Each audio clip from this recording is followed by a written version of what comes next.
Hey everybody, so we're talking here in the beginning of chapter 14 about 1946 again. So if you remember, we have just done what is essentially 1946 all the way up to about 1961 or so, the end of Eisenhower's presidency for foreign policy. So now we're going to go back in time and we're going to look at that same chunk, that beginning of the Cold War. We're going to look at it in terms of some domestic policy, things that are happening here at home. And after the glow of winning World War II kind of wears off, Americans find themselves with a lot of concerns. I mean, everyone's coming home and everyone's super excited, but at the same time, people are just wondering, will factory production decrease? Will we have what's called a recession, since no one's going to need all these products for the war? And if production falls, will unemployment rise? Will that happen? Or if unemployment rises, will workers get less money since there's more people out there that are willing to work for less? So people are really worried about this, and worry really kind of, just like they're worried about the Red Scare, they're also worried about the economy. Now, in reality, Americans didn't need to worry. They didn't have to freak out because people had been waiting for so long, right? We had the Great Depression from the 1930s, about 10 years where people can't buy extra stuff. We have rationing during World War II, another 4 years where people can't buy stuff, 5 years where people can't buy stuff. And so now we're going to see people finally wanting to spend money, get those things they couldn't get during those times. So we'll see people buying a ton of stuff, and unemployment won't rise thanks to something called the GI Bill, which gives money to veterans to go to college, to start small businesses, to buy homes, get in the workforce. So we're going to see all these veterans come back home, but we're going to see our government give money to veterans to have them be occupied again productively in our economy. Now, that's not to say that there aren't some real problems, because there are some real problems in America at the time. We're going to see down here, how does prosperity change the way people live? Well, we're going to see people become upset when they want to be prosperous over things like inflation and low wages.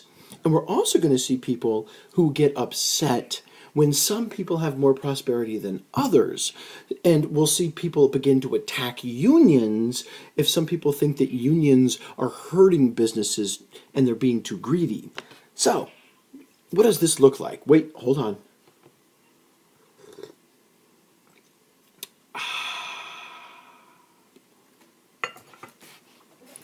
Here's what happens.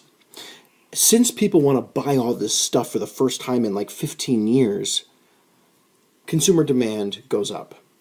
When consumer demand goes up, that means you're going to have higher prices.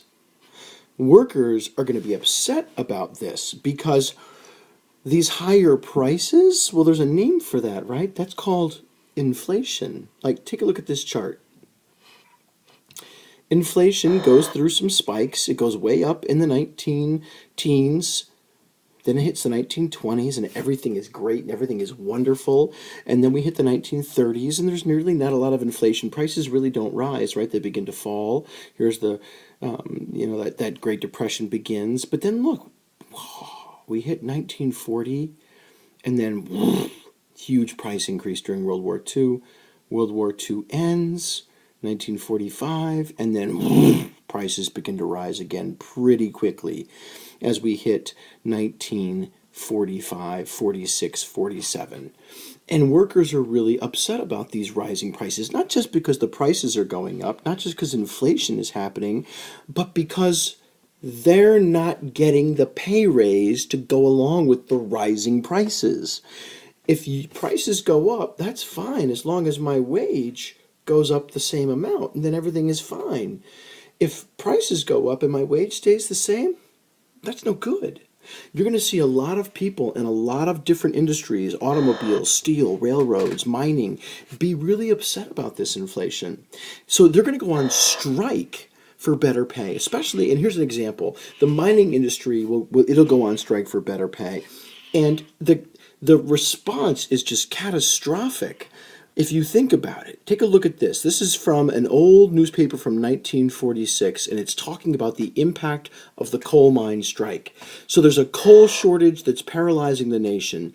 We're down to only 3 weeks' supply of coal.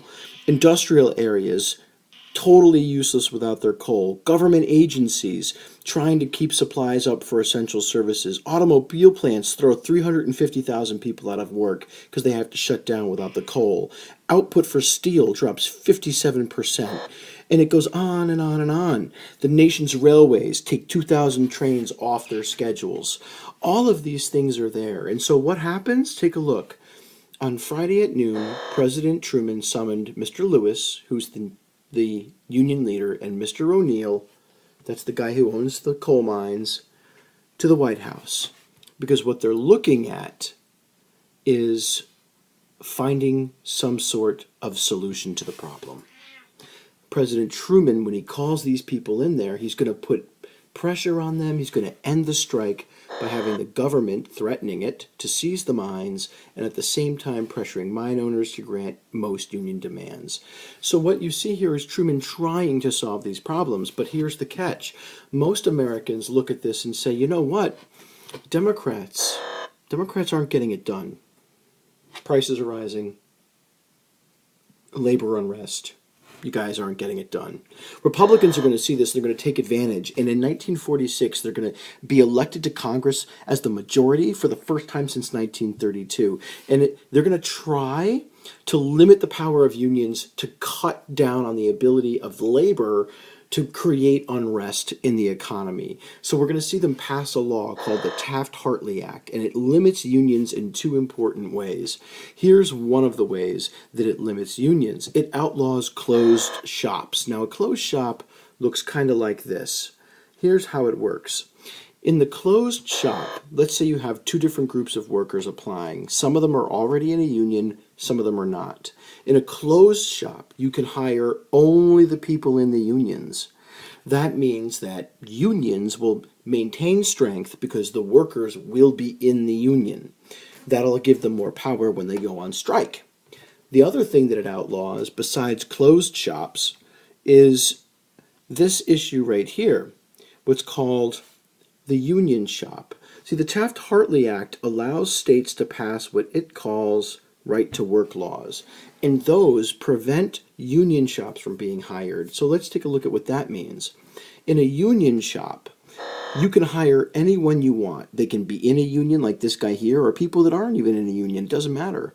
You can hire anyone you want, but if you want to keep your job, everybody has to join the union.